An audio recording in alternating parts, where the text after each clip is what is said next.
औज़ुबिल्लाहिमिनश्शैतानिर्रजीम बिस्मिल्लाहिर्रहमानिर्रहीम। अस्सलाम वालेकुम दोस्तों, उम्मीद करते हैं कि आप लोग ठीक ठाक होंगे, खुशबाश होंगे इंशाअल्लाह। नायब वज़ीर आज़म इसहाक़ डार ने कहा कि भारत के साथ सीज़ फायर जारी है, मगर भारतीय सियासी क़यादत से ये बात बर्दाश्त नहीं हो रही। कुआलालंपुर में एक तकरीब से खिताब करते हुए नायब वज़ीर आज़म और वज़ीर दाखिला इसहाक़ डार ने भारत पर शदीद तनकीद करते हुए कहा कि पाक भारत फ़ौजी सतह पर सीज़ फायर मुकम्मल तौर पर मुयस्सर है, मगर नई दिल्ली की सियासी क़यादत इस हकीकत को बर्दाश्त नहीं कर पा रही। इसहाक़ डार ने मलेशिया के दारुल हुकूमत में इजहार ख्याल करते हुए कहा कि पाकिस्तान ने सख्त इक़्तिसादी हालात में कामयाबी से टेक ऑफ किया है और हमारा अगला हदफ दुनिया की बड़ी मईशतों के ग्रुप G20 में शमूलियत है। अल्लाह कामयाब करे जी इसको। इन्होंने कहा कि इस बात पर अफसोस का इजहार किया है कि भारत ने सिंध ताज़ मुआहदे को मुअत्तल करके गैर संजीदा और इश्तियाल अंगेज़ रवैया अख्तियार किया। ताहम इन्होंने वाज़ेह किया कि भारत ना तो पाकिस्तान का पानी रोक सकता है और ना ही दरियाओं का कुदरती बहाव मोड़ने की सलाहियत रखता है। वज़ीर ख़ारजा का कहना था कि पाकिस्तान ने भारतीय इक़दाम पर मौसर रद्द-ए-अमल देते हुए भारत के एयरलाइंस के लिए पाकिस्तानी फ़ज़ाई हदूद बंद कर दी थी और अब आलमी सतह पर भारत तन्हाई का शिकार होता जा रहा है।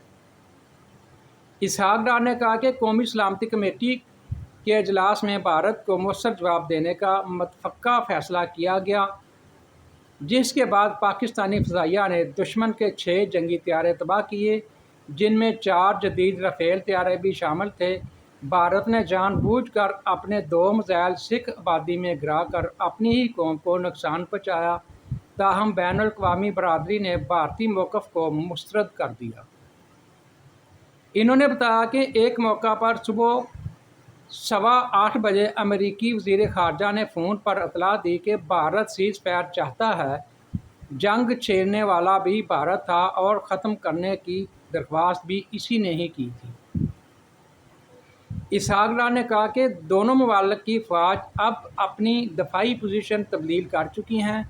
नायब वज़ीर आज़म ने कहा कि पाकिस्तान का मिसाइल प्रोग्राम मुल्क के दफ़ा के लिए मजबूत ढाल है। अफ़गानिस्तान से मुतल्लक़ गुफ्तगू करते हुए नायब वज़ीर आज़म का कहना था कि काबुल में चाय पीने और दहशतगर्दों के लिए बार्डर खोलने जैसी पॉलिसियों ने पाकिस्तान को नाकाबिल तलाफ़ी नुकसान पहुँचाया है। भारतीय सियासतदान दोस्तों, जैसा कि सीज़ फायर जो लाइन ऑफ कंट्रोल पे बाकी सारी जंग में बहावलपुर से लेकर जितना भी बार्डर है जहाँ पर जंग है वहाँ पर सीज़ फायर कायम है और भारतीय सियासतदान किसी गलत फहमी का शिकार हुए हैं इस टाइम, और वो ये कहना कि ऑपरेशन सिंदूर अभी जारी है। इनसे बंदा सवाल करे, दुनिया इनसे पूछे, बल्कि भारतीय जो अवाम है उनका हक़ है कि वो पूछें कि ऑपरेशन सिंदूर में जो जूते आपको पड़े हैं क्या वो कम है जो जारी रख कर भी आप खाना चाह रहे हैं। जो बची खुची एयर फोर्स है आपकी वो भी पाकिस्तान तबाह कर देगा। जो आपके एयर डिफेंस सिस्टम बचे खुचे रह गए हैं थोड़े बहुत, वो भी पाकिस्तान तबाह कर देगा। आपने एक भी पाकिस्तान का हमला बर्दाश्त नहीं किया, 1.5 घंटा भी बर्दाश्त नहीं किया, और आप ये बकवास करते फिर रहे हैं दुनिया के सामने, अपनी अवाम को बेवकूफ़ बना रहे हैं कि ऑपरेशन सिंदूर अब भी जारी है। सर में अपने मट्टी डालने के आपके जो करतूते हैं, बयान हैं, क्या ये और जूते खाने के लिए आप दे रहे हैं? इन जूतों से जो आपको पाकिस्तान ने मारे हैं आपकी तसल्ली नहीं हुई? पाकिस्तान हर मामले में, फ़ज़ाइया के भी मामले में भी आपसे ऊपर है, आपसे आगे है, और ज़मीनी फ़ौज के मामले में भी आपकी सिर्फ फ़ौज अददी बरतरी है। आपको नकारा फ़ौज है आपकी, नकारा फ़ज़ाइया है आपकी। ये 10 मई को आपने देख लिया था, बल्कि दुनिया ने भी देख लिया था। पाकिस्तान चाहता तो आपकी फ़ज़ाइया ज़ीरो कर सकता था, आपका हर जहाज़ उस वक्त तबाह कर सकता था, جس وقت ڈاگ فیٹ جاری تھی، مسیلوں کی ڈاگ فیٹ تھی.